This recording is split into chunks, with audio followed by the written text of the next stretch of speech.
Bharat Ratna doctor Babasaheb आंबेडकरांचा, लोकशाहीर अण्णाभाऊ साठेंचा, पुण्यश्लोक अहिल्यादेवी होळकरांचा, महात्मा ज्योतिबा फुलेंचा, नमो पार्वती पतये हर हर,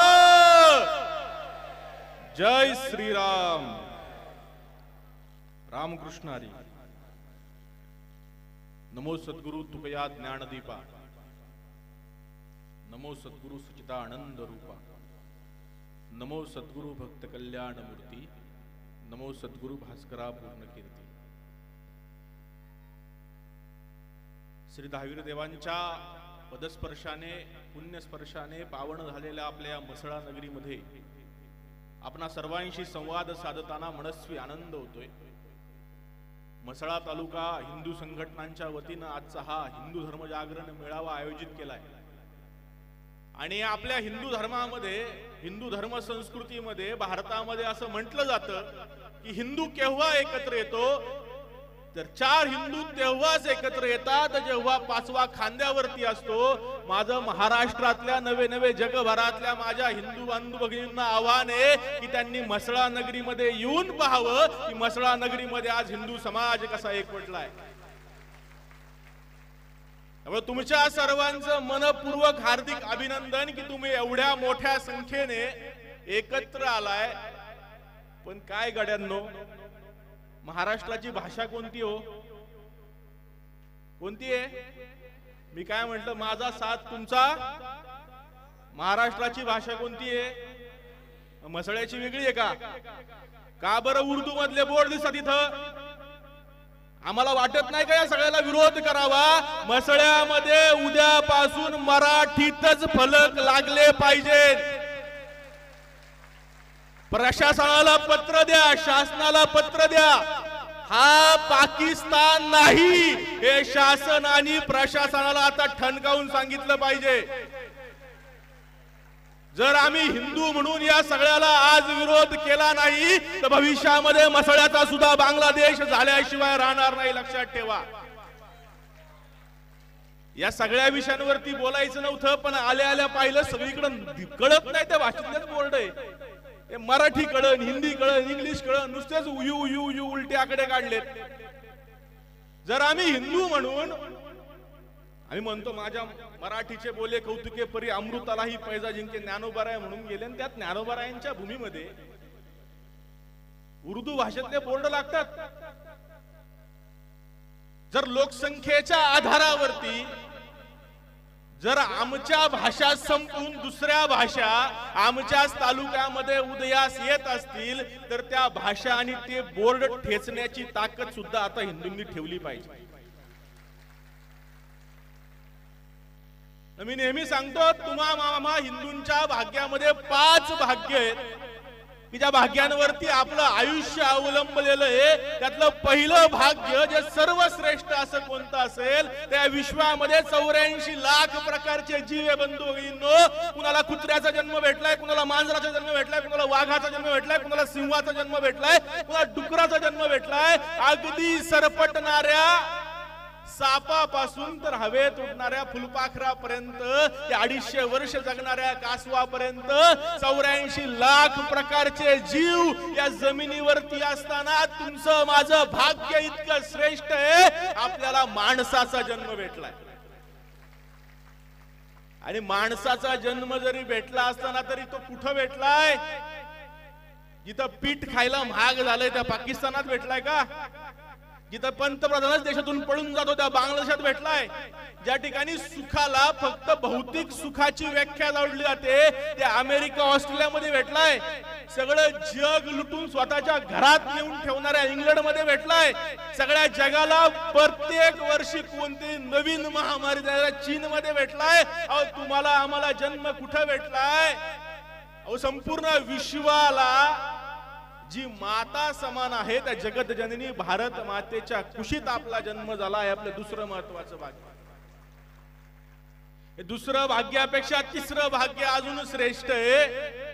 या भारत मातेला जर शरीर मानलं तर आपल्याला एखादा हात नसला तरी आपण जगू शकतो, एखादा बोट नसलं तरी आपण चालू शकतो, एखादा पाय नसला तरी आपण जगू शकतो, दोन्ही किडन्या फेल झाल्या तरी डायलिसिस वरती जगू शकतो, हृदयाचा आजार झाला तरी हृदय ट्रान्सप्लांट करता येतं, एखादा दात नसला तरी आपण खाऊ शकतो, जीभ नसेल तरी आपण जगू शकतो, कान तुटला तरी आपण जगू शकतो, पण आपला पाठीचा कणा जर सैल झाला ना तर आपण हलू शकत नाही, डुलू शकत नाही, चालू शकत नाही. जर या भारत मातेला शरीर मानलं तर या भारत मातेच्या पाठीचा कणा जर कोण असेल तर तो आपला महाराष्ट्र आहे.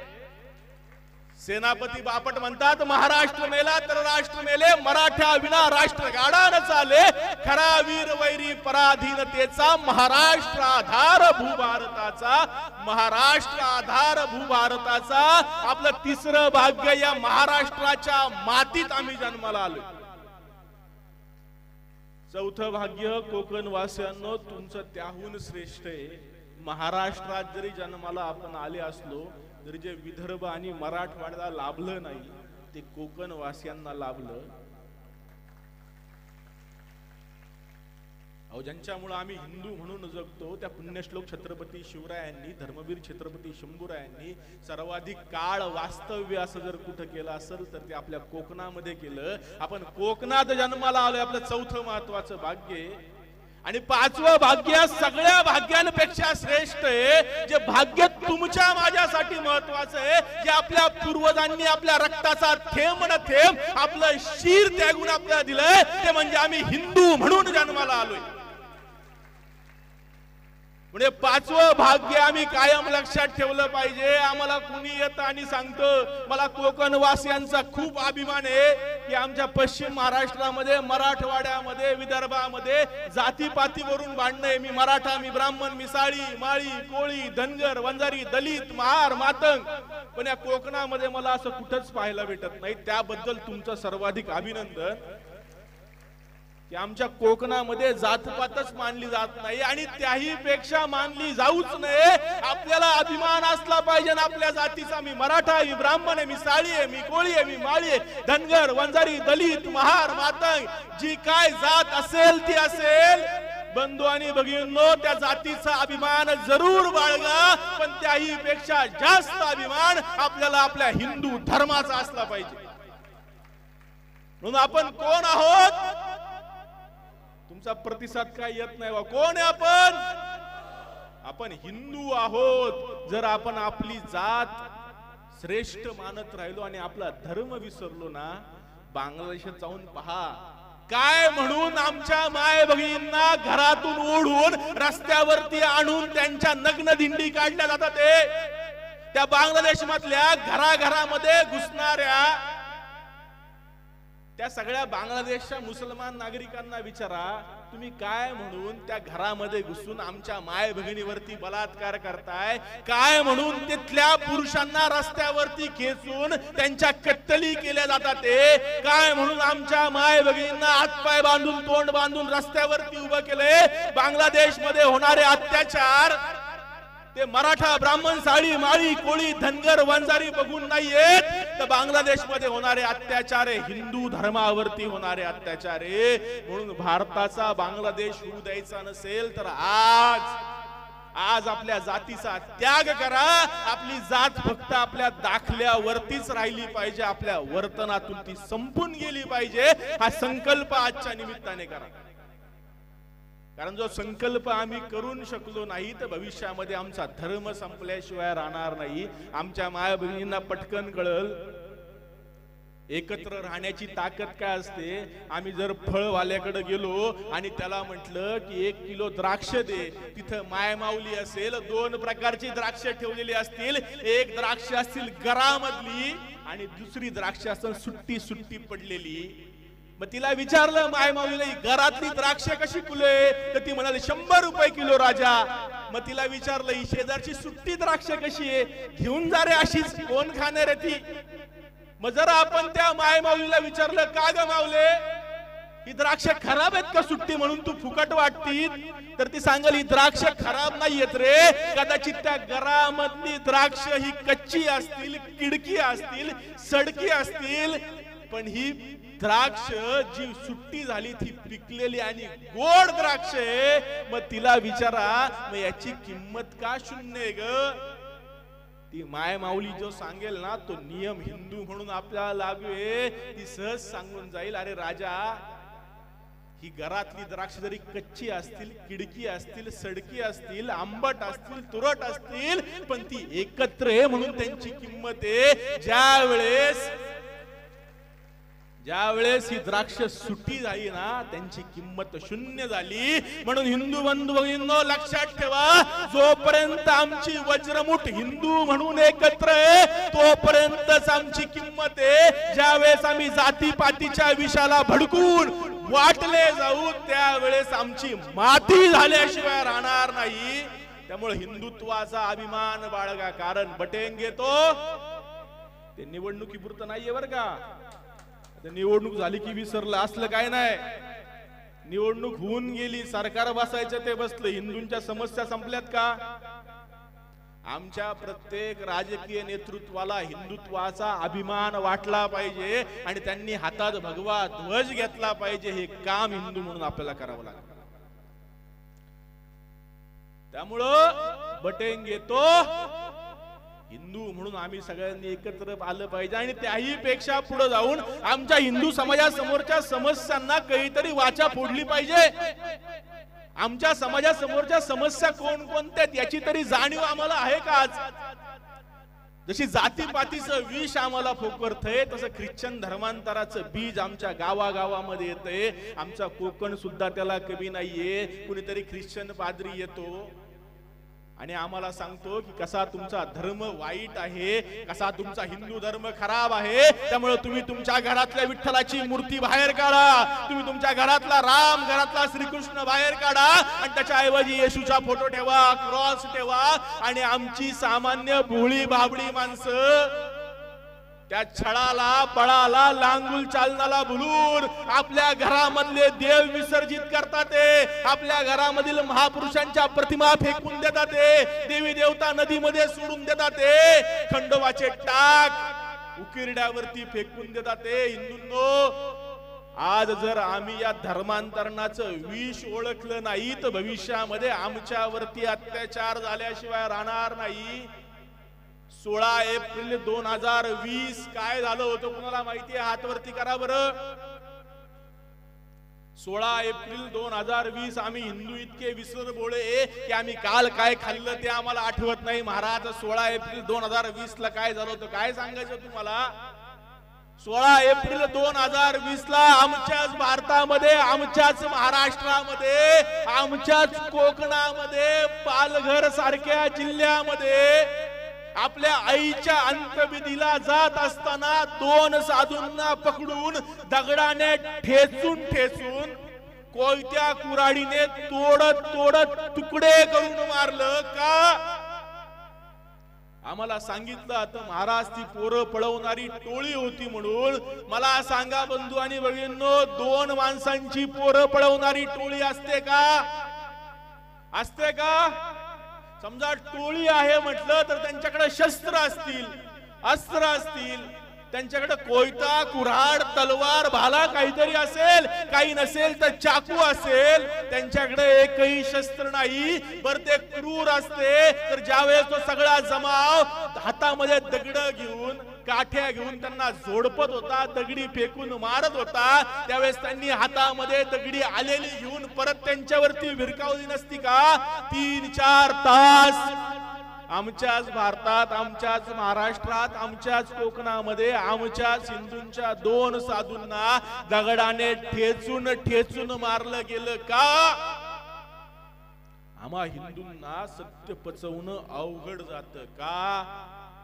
तर त्यांनी अंगावरती भगवी वस्त्र घातली होती म्हणून. ख्रिश्चन धर्मांतरित वस्तीमध्ये स्वतःला हिंदुत्व न मानणाऱ्या, हिंदुत्वाची लाज असणाऱ्या आमच्याच समाजाने आमच्याच 2 साधूंना दगडाने ठेचून मारलं.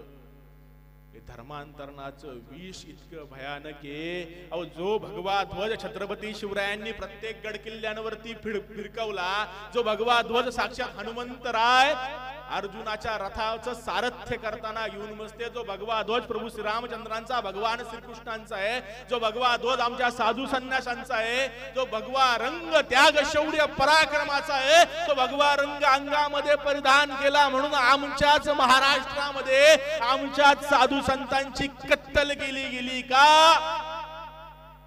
धर्मांतरण केलेली वस्ती होती म्हणून या धर्मांतरणाच्या विषाला आज तरी ओळखा, आणि जिथे जिथे हिंदूंचं धर्मांतरण होतंय, जिथे जिथे ख्रिश्चन पाद्री येऊन आम्हा हिंदूंच्या समाजाला छळाने बळाने कपटाने भुलवण्याचा प्रयत्न करतात, त्या प्रत्येक ठिकाणी विरोध करून धर्मांतरण थांबवण्याचा प्रयत्न करा आणि एक संकल्प आजच्या निमित्ताने करा, आपण कोणत्या धर्मात जन्माला आलोय आणि त्याच हिंदू धर्मामध्ये आम्ही शेवटचा श्वास घेऊ.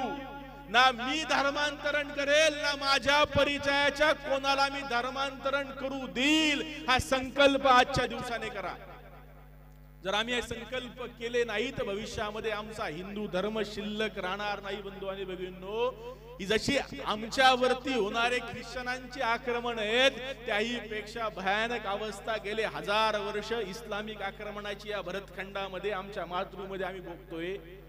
आपल्या कोकणामध्ये तर आपण सगळ्यात जास्त अत्याचार भोगलेले. कुणी यायचं आमच्या माया भगिनीला घोड्यावरती टाकून घेऊन जायचं, त्यांच्यावरती अत्याचार केले जायचे, बलात्कार केले जायचे, त्यांच्या नग्न दिंडी काढल्या जायच्या. तेवढ्यानं समाधान व्हायचं नाही म्हणून त्यांना जनानखान्यात कोंबलं जायचं, त्यांच्या नशिबी वेश्येचं जीवन यायचं. आमची लहान लहान लेकरं त्यांचे होठ शिवून अरबस्तान तुर्कस्तानला गुलाम म्हणून विकली गेली. आमचं बळजबरीनं धर्मांतरण केलं गेलं. कितीतरी अन्याय अत्याचार आमच्या कोकणच्या मातीमध्ये. या कोकणाची माती फक्त लाल इथल्या नैसर्गिक स्वभावामुळे नाहीये बंधू आणि भगिनींनो, तुमच्या माझ्या पूर्वजांनी या मातीमध्ये आपलं रक्त सांडले म्हणून ही माती लाल आहे, लक्षात घ्या. त्यांनी रक्त सांडले म्हणून आपण आज हिंदू म्हणून जगू शकतो. तर आज या इस्लामिक आक्रमणाकडे पाहताना आज आम्ही आमच्या हिंदू समाजाला सजग सचेतन करू शकतो का, की कोण कोण आमच्यावरती काय काय अत्याचार करते बरं. भयानक प्रकारे सगळ्याच बाजूने हिंदू समाजावरती संकट येत असताना आम्हाला आमचा धर्म टिकवणं हे सगळ्यात मोठं आव्हान आहे. त्यातली शुद्धता सांभाळलीच पाहिजे, पण शुद्धता सांभाळण्यापेक्षा किमान आमच्या कपाळावरती कुंकून, कपाळावरती गंध राहतील, हे सगळ्यात मोठं आव्हान येऊन ठेपलंय. त्यामुळे हिंदू धर्मासमोरची संकट आम्ही हिंदू म्हणून पाहू शकतो का? पहिलं संकट आहे आमच्या समोरचं फूड जिहाद. अन्नाच्या माध्यमातून आम्ही कुणाकडनं काय खरेदी करतो हे पण आम्हाला कळत नाही. निपाणी मधला एक व्हिडिओ परवा व्हायरल झाला. निपाणी मध्ये एक फूड मासे विक्रेता, एक जिहादी मासे विकण्यासाठी उभा आहे आणि तो काय करत होता तर प्रत्येक माशाच्या पोटामध्ये किडन्या खराब होणाऱ्या गोळ्या टाकायचा आणि ते मासे हिंदूंना विकायचा. आणि असं केले कितीतरी वर्ष तो करत होता. नशिबाने पोलीस प्रशासनाला तो सापडला म्हणून त्याची बातमी बाहेर आली.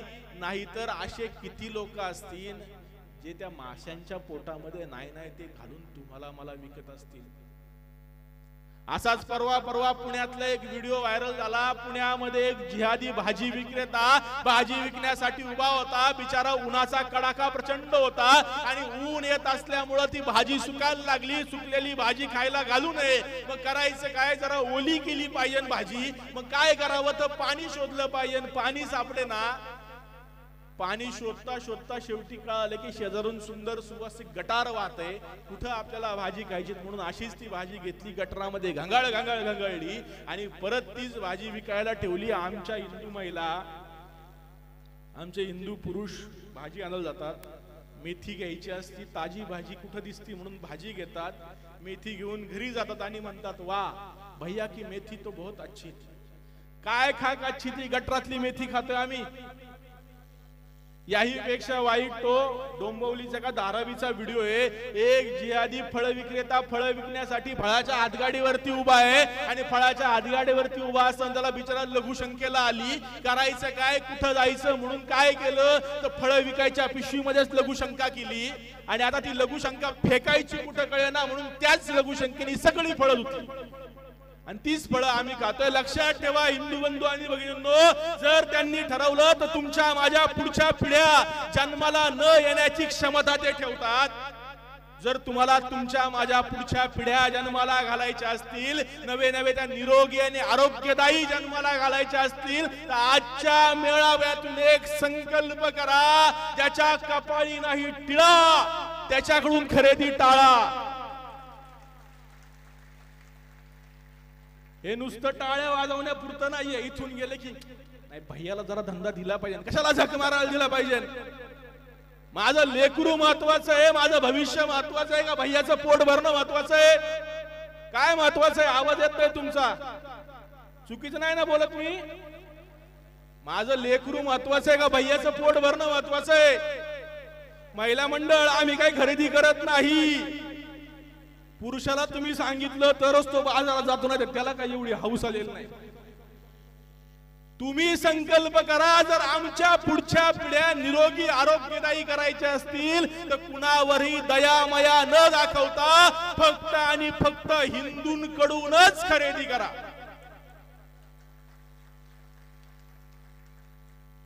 जसं फूड जिहादचं संकट आहे, त्याही पेक्षा वाईट संकट आमच्यावरती कोसळले ते लँड जिहादचं आहे. आज आमच्या हिंदूंच्या जमिनी बळकावल्या जातात आणि त्याच्यावरती वक्फ बोर्डाचे ताबे मारले जाते. वक्फ बोर्ड म्हणजे काय ते आम्ही समजून घेतलं पाहिजे. जोपर्यंत आम्ही वक्फ बोर्ड समजून घेणार नाही तोपर्यंत आम्हाला हिंदूंच्या जमिनी का आणि कोण बळकवतं हे कळणार नाही. वक्फ बोर्डाची स्थापना भारतामध्ये झाली 1960 साली आणि 1960 पासून 2024 पर्यंत 0 एकरापासून ते 10 लाख एकरची जमीन वक्फ बोर्डाने आपल्या ताब्यामध्ये घेतली. वक्फ बोर्डाला जमीन ताब्यात घेण्यासाठी काय करावं लागत नाही. आपण एकदा कायदा वाचला पाहिजे. वक्फ बोर्डाने काय करायचं तर कोणत्याही एका जमिनीवरती अधिकार सांगायचा की फलाना फलाना जमीन आमची आहे आणि मग ज्या जमिनीवरती ताबा सांगितलंय, समजा ही शाळा आपण समजू की हिंदू संघटनेची आहे आणि या शाळेच्या जमिनीवरती ताबा मारला वक्फ बोर्डाने, तर हिंदू संघटनेने सरकारपाशी जायचं आणि सांगायचं की ही जागा वक्फ बोर्डाची नाही आमची आहे. जो अधिकार सांगतोय त्यांनी मागायची नाही, तर ज्याची जागा आहे त्यांनी सिद्ध करायचं ही जागा त्याची आहे. आणि त्यासाठी काय असतं? सर्वोच्च न्यायालय नाही, उच्च न्यायालय नाही, जिल्हा न्यायालय नाही, वक्फ न्यायाधिकरण असतं जिथं फक्त आणि फक्त मुसलमानच असतात. आणि तिथं केस गेल्यानंतर तुमचं काही ऐकलं जात नाही. 99.99% प्रकरणांमध्ये अख्खीच्या अख्खी जमीन, भलेही तिचा मालक हिंदू असो सरकार असो, ती जमीन वक्फ बोर्डाला दान म्हणून दिली जाते. असा 10 लाख एकराचा सातबारा वक्फ बोर्डाने आपल्या ताब्यामध्ये घेतलाय.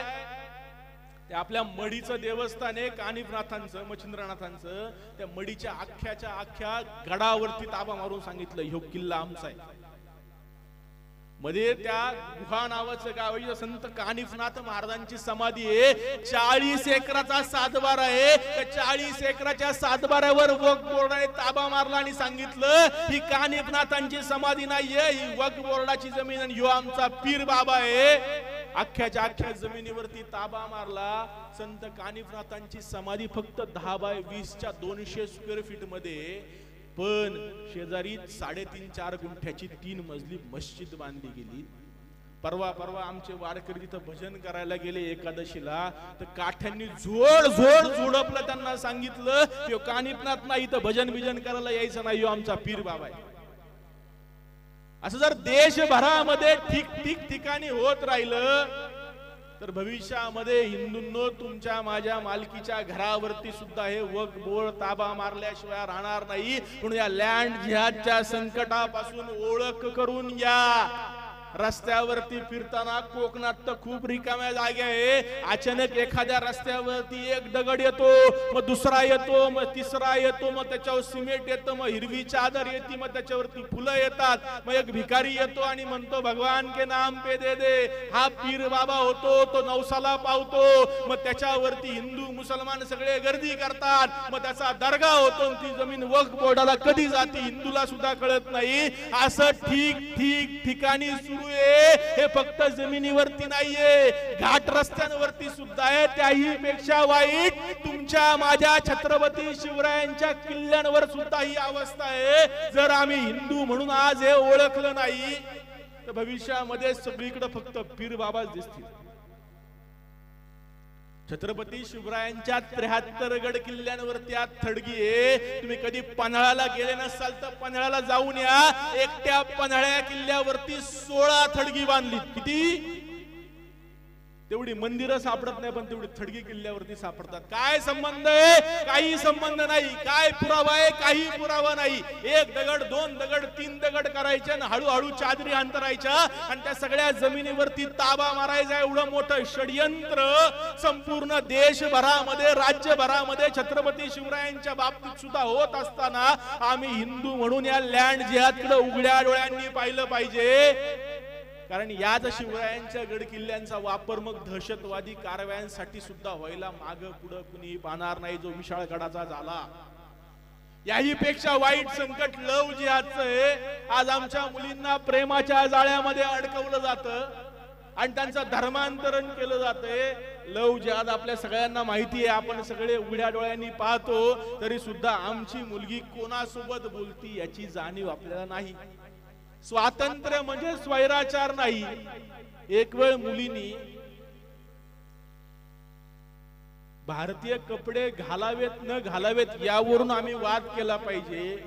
पण धाडसाचं होईल किमान महिन्याला आपली मुलगी कुणासोबत बोलती कुणासोबत बोलत नाही याची चर्चा तरी मुलीसोबत केली पाहिजे. स्वातंत्र्य म्हणजे स्वैराचार नाही. स्वातंत्र्याच्या नावाखाली आमच्या मुली कुठे ना कुठे कोणत्या ना कोणत्या अब्दुलच्या प्रेमात पडतात. आणि मग या लव जिहाद मधल्या अडकलेल्या मुलींचं काय होतं तर 4 प्रकारे या मुलींचा वापर केला जातो. पहिला प्रकार, या मुलींसोबत लग्न केलं जातं आणि या मुलींचं धर्मांतरण केलं जातं. मला सांगा, सगळे धर्म सारखे आहेत ना? मानतो ना आपण सगळे धर्म सारखे आहेत? मानतो का नाही? मग सगळे धर्म सारखे आहेत, सगळे धर्म सारखे आहेत तर मग श्रद्धा सोबत लग्न करताना श्रद्धाची शबाना का करायला लागते? अगोदर आपल्या मुलीचं धर्मांतरण होतं आणि मग तिच्या सोबत लग्न केलं जातं. आम्ही म्हणतो काय झाले महाराज, प्रेम तर एवढा काय फरक पडतो? आपल्याच लेकीच्या पोटाला आपल्याच धर्माचे शत्रू जन्माला येतात, लक्षात ठेवा. आमच्या इथं -1 होत, आमची एक मुलगी निघून जाती, पुढं +2 +3, त्याला काय मर्यादाच नाही. हम 5 हमारे 25. पहिलं मुलीचं धर्मांतरण होतं. मुलगी सुखात असते का? अहो, आमच्या इथं टिकली न लावणारी, बांगड्या न घालणारी, पायाचं पैंजण न घालणारी आमचीच लेक कधी बुरख्याच्या आड तिच्या डोळ्याशिवाय काहीच दिसत नाही. एवढी वाईट अवस्था आमच्या लेकीची कधी होती आम्हाला सुद्धा कळत नाही. पहिलं धर्मांतरण होतं. वाटतं सगळं चांगलं पण चांगलं काहीच नसतं. दुसरा प्रकार, ज्या लग्न केल्यानंतर टिकतात त्यांचं ठीक आहे, ज्या विरोध करतात त्यांना तलाक तलाक तलाक म्हणून हाकललं जातं. ना माहेर त्यांचं राहतं ना सासर त्यांचं राहतं. मग पोट्याला जन्माला आली 1-2 लेकरं घेऊन आयुष्यभर नरक यातना जगत त्या मुलीला जगावं लागतं. मी म्हणतो या दोन्ही प्रकारांचं ठीक आहे. ज्या लग्न करून कुजत जगतात त्यांचं ठीक आहे, ज्या तलाक घेऊन वेगळं जगतात त्यांचं ठीक आहे. पण या दोन्ही प्रकारात ज्या मोडत नाही त्या मुलींचं काय केलं जातं तर त्या मुलींची त्या श्रद्धासारखे 35 तुकडे करून सुटकेस मध्ये तरी ती सापडती, नाही तर महालक्ष्मी सारखी 52 तुकड्यामध्ये फ्रीज मध्ये तरी सापडते. सगळ्यांच्या कत्तली केल्या जातात, तुकडे तुकडे केले जातात. या दोन्ही प्रकारात मोडत नाही अशांचे. मी त्याही पुढे जाऊन या धर्मांतरण करून लग्न करून राहतात त्यांचं ठीक आहे, ज्या धर्मांतरण केल्यानंतर परत माघारी येऊन डिवोर्स घेऊन राहतात त्यांचं ठीक आहे. ज्यांच्या कत्तली होतात त्यांचा हिशोब तरी लागतो.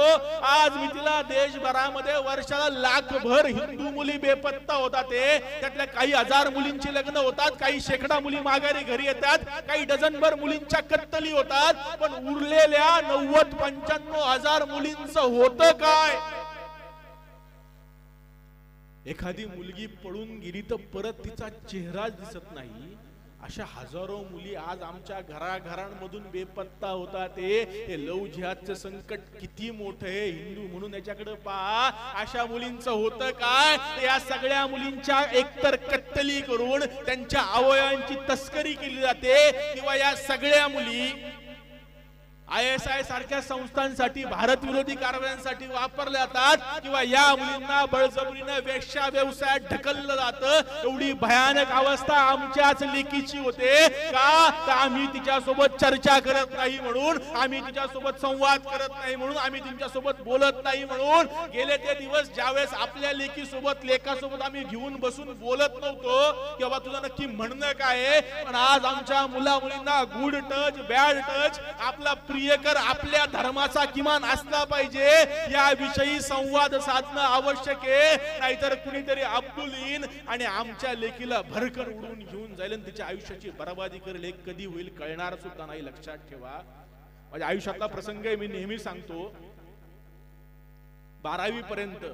एका संपन्न तुमच्या माझ्यासारख्या सामान्य सुखी कुटुंबातली मुलगी कधीही कोणत्या मुलाकडे डोळे वर करून सुद्धा पाहिलं नाही. 12वी नंतर पिंपरी चिंचवड मध्ये एका कॉलेजला, इंजिनिअरिंगच्या कॉलेजला ऍडमिशन घेतलं आणि 18 वर्षाची मुलगी कधीही कोणत्या मुलाकडे तोंड वर करून पाहिले नाही. एकुलती एक मुलगी, घरामध्ये प्रचंड पैसा.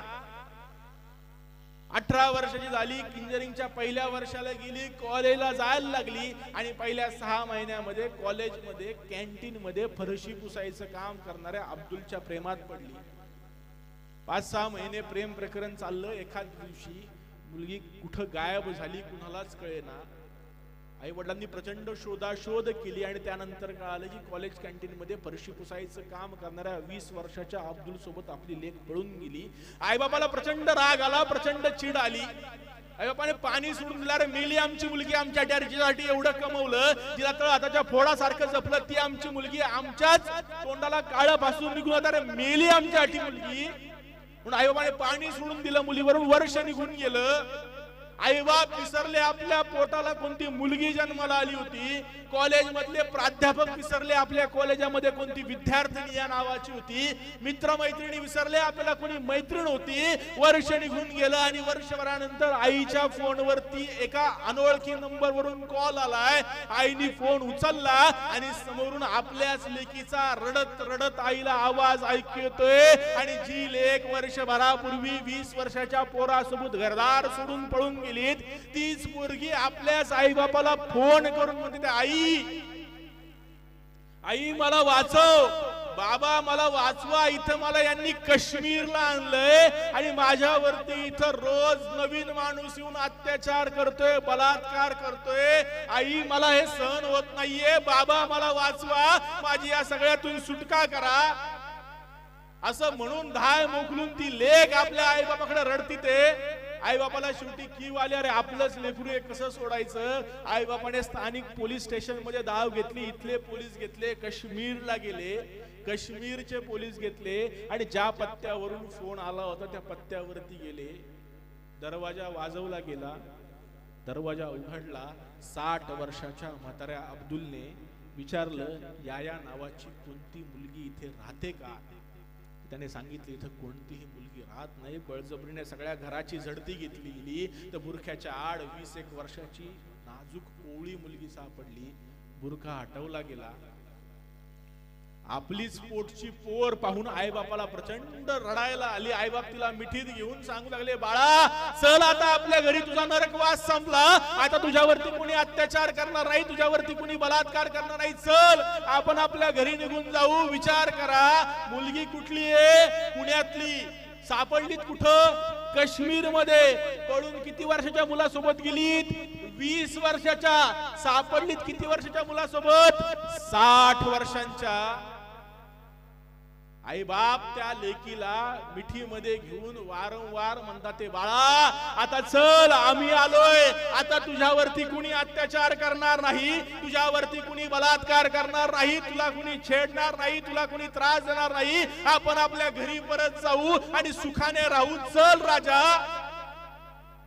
आता ज्या लेकीने फोन करून बोलवले तीच लेक आपल्या आई बापाला समोर पाहती ते आणि आपल्या आईबाबाच्या डोळ्यात डोळे घालून नजरेला नजर भिडून आपल्याच आईबापाला विचारती ते आप कौन है, मैं तुम्हें नहीं पहचानती, मैं यही जन्मी यही पली यही बड़ी, अरे बाजू में खड़ा हुआ 60 साल का बुढ़ा मेरा शोहर है और मैं इसी के साथ रहूंगी. आई बाप म्हणवतात ते पाया पडतात ते हात जोडले, बाळा चल आपण आपल्या घरी जाऊ, आपण सुखाने राहू. अरे राजा कशाला इथं राहतील, चल आम्ही तुला न्यायला आलोय, पोलीस काका तुला इथून घेऊन जातील, तू चल, तू घाबरू नको, तू आमचा हात पकड. त्यावेळेस आई बापाला आपलीच लेक म्हणते ते तुम्ही कोण आहात, तुम्हाला मी ओळखत नाही, मी इथं जन्माला आले, इथंच वाढले आणि या 60 वर्षाचा म्हातारा माझा नवरा आहे आणि मी याच्या सोबत राहणार. आई बाप तिच्या पायावरती डोकं आपटून आपटून रडले, पण पुरीला माया आली नाही. आईबाप माघारी निघून आले. आज 7-8 वर्ष होऊन गेली. त्या मुलीचं काय झालं ना प्रशासनाला माहितीये ना आई बापाला माहितीये. अशा कितीतरी हजारो मुली तुमच्या माझ्या घरातल्या आज बेपत्ता होतात या लव जिहादच्या संकटापासून. आज आमच्या माय बहिणींना जागृत करणं, आमच्या लेकीबाईंना जागृत करणं हिंदू म्हणून आपलं कर्तव्य. हजारो संकट आपल्या सगळ्यांवरती सगळ्याच बाजूने तुटून येत असताना आज आम्ही हिंदू म्हणून उभं राहत आहोत, त्याचा मनस्वी अभिमान आहे. पण लक्षात ठेवा ही एकी फक्त कार्यक्रमापुरती राहता कामा नये. नाहीतर मगाशी दादांनी सांगितले आल्यानंतर इथून पूर्णत्व तेव्हा ते जेव्हा प्रसाद येईल. प्रसाद झाला की या कानाने ऐकायचं आणि या कानाने सोडून द्यायचं. असं जर केलं तर परत त्याच समस्या पुन्हा पुन्हा आपल्या डोळ्यासमोर आल्याशिवाय राहणार नाही. म्हणून इथून उठताना संकल्प करा, आजवर मी जगत आलोय माझ्या आयुष्यासाठी, माझ्या कुटुंबासाठी, माझ्या लेकासाठी, लेकीसाठी, पैशासाठी. हे सगळं करायचंच आहे. लक्षात ठेवा इथून उठल्यानंतर काय संसार संपणार नाही, रोखणी संपणार नाही, व्यवसाय संपणार नाही. पण हे सगळं करत असताना मी शेवटच्या श्वासापर्यंत जगेल माझ्या हिंदू धर्मासाठी हा संकल्प करा. कारण आज हिंदू समाजाची अवस्था जगभरातच नव्हे तर भारतात सुद्धा दयनीय आहे. वेगवेगळ्या ठिकाणी हिंदूंचं लोकसंख्येचं घटणारं प्रमाण हे भविष्यामध्ये आमच्या विनाशाला त्या त्या भागात कारणीभूत ठरू नये यासाठी आम्हाला उभं राहावं लागेल. 1947 साली भारताची फाळणी झाली. आमचा तिथला सगळा हिंदू बांधव आम्हीच समजू, आम्ही पाकिस्तान सोडून पळून आलो, आमच्यासाठी भारत होता. 30-35 वर्ष होऊन गेले, आम्ही पाकिस्तानची फाळणी विसरलो. 1990 साली काश्मीरी घाटीमध्ये मशिदींमधून आणि ठिकाणी भोंगे लावून घोषणा दिल्या गेल्या, हम बनाएंगे कश्मीर को पाकिस्तान, कश्मीरी पंडितों के सिवाय उनकी बीवियों के साथ. आमच्याकडे तरणोपाय काय नाही, आम्ही आमच्या पिशव्या भरल्या आणि काश्मीरी घाटी सोडून पळून आलो. तेव्हा सुद्धा आमच्याकडे उर्वरित भारत होता. आज 2024 आहे.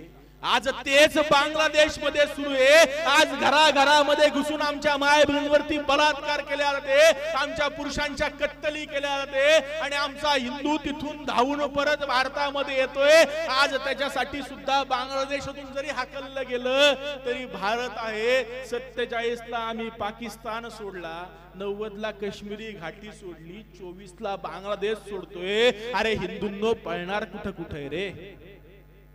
मुसलमानांना जगभरात जाण्यासाठी 57 पेक्षा जास्त देश आहेत. ख्रिश्चनांना लपण्यासाठी 100 पेक्षा जास्त देश आहे. हिंदू बंधू आणि भगिनींनो तुम्हाला आणि मला फक्त आणि फक्त भारतच आहे.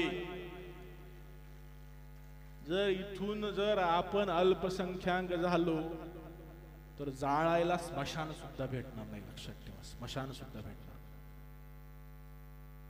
त्यामुळे आपल्या धर्माच्या रक्षणासाठी, हिंदू धर्म वाढवण्यासाठी, हिंदू धर्म टिकवण्यासाठी, हिंदू धर्मासमोरच्या समस्या समजून घेण्यासाठी आज आमच्या चालीरीती, परंपरा, संस्कृती, सण टिकवण्यासाठी मुळात आमची अडचण अशी आहे की आम्हाला पाश्चात्यांचं अंध अनुकरण करताना आमच्या धर्माची लाज वाटते. सगळ्या विश्वाला मार्गदर्शक असा आपला धर्म लाज वाटणारा कसा असू शकतो. आमच्या परंपरांची, आमच्या धर्माचा अभिमान आपण सगळ्यांनी बाळगावा. इतकी उदात्त परंपरा आपल्या धर्मामध्ये होऊन गेलं. मगाशी म्हटलं आपण काय, आपणच सर्व धर्म समभाववादी आहे. मला सांगा, बाबराने काय पाडलं? प्रभू श्रीरामचंद्रांचं मंदिर पाडलं की नाही पाडलं? आज 1 वर्ष झालं प्रभू श्रीरामचंद्र त्यांच्या मंदिरामध्ये गेले. 550 वर्ष आम्हाला भांडायला लागलं. कुणासाठी? आमच्याच रामाच्या जन्मभूमीसाठी. नशीब रामाचं की त्याला त्याचं घर तरी मिळालं. कृष्णाचं जन्मस्थान अजून सुद्धा मशीद आहे, माहिती आहे का नाही? कृष्ण जन्मभूमी औरंगजेबाने नष्ट करून त्याच्यावरती मशीद बांधली, अजून सुद्धा ती तशीच आहे. मी कायम म्हणतो, अटलजींची एक कविता आहे, खूप सुंदर आहे. इस्लामी शासकांनी आणि ख्रिश्चन राजवटींनी आमच्या भारतामध्ये हजारो मंदिरं पाडली, आमच्या हिंदूंचं बळजबरीने धर्मांतरण केलं, आमच्या हिंदू माय भगिनींच्या कत्तली केल्या, हिंदू पुरुषांच्या सरसकट कत्तली केल्या, त्यांच्या मुंडक्यांचे विनार उभे केले. पण आम्ही हिंदू कसे आहोत? अटल जी खूप सुंदर म्हणतात, गोपाल राम के नाम पर कब मैंने अत्याचार किया, कब दुनिया को हिंदू करने घर घर में नरसंहार किया. अरे कोणीतरी सांगा बरे, मी रामाच्या नावावरती कधी अत्याचार केलाय? गोपाल राम के नाम पर कब मैंने अत्याचार किया, कब दुनिया को हिंदू करने घर घर में नरसंहार किया.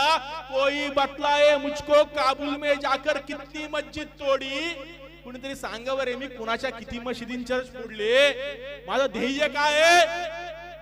कोई बतलाए मुझको काबुल में जाकर कितनी मस्जिद तोड़ी.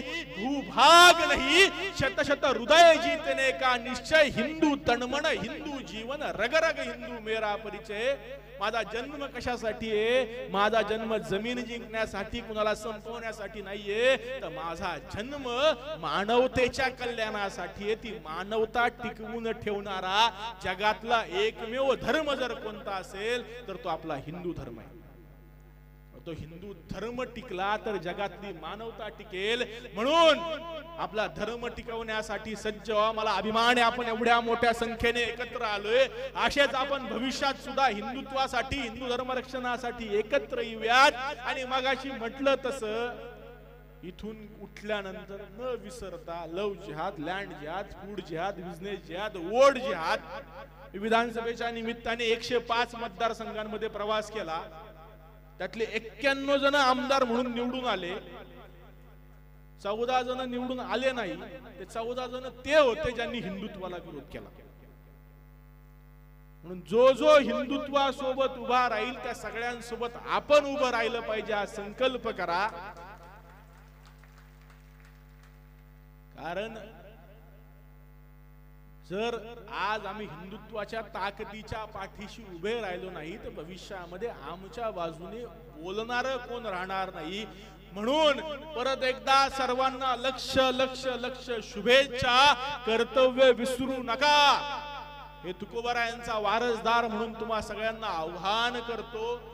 माय भगिनींनो, उद्या राजमाता जिजाऊंची तारखेप्रमाणे परवा तिथीप्रमाणे जयंती आहे. ज्या राजमाता जिजाऊंनी छत्रपती शिवराय घडवले तसा महाराष्ट्र भारत घडवण्यासाठी तुम्ही सिद्ध व्हा. हेच आव्हान कळकळीचं करून थांबतो. रामकृष्ण हरी.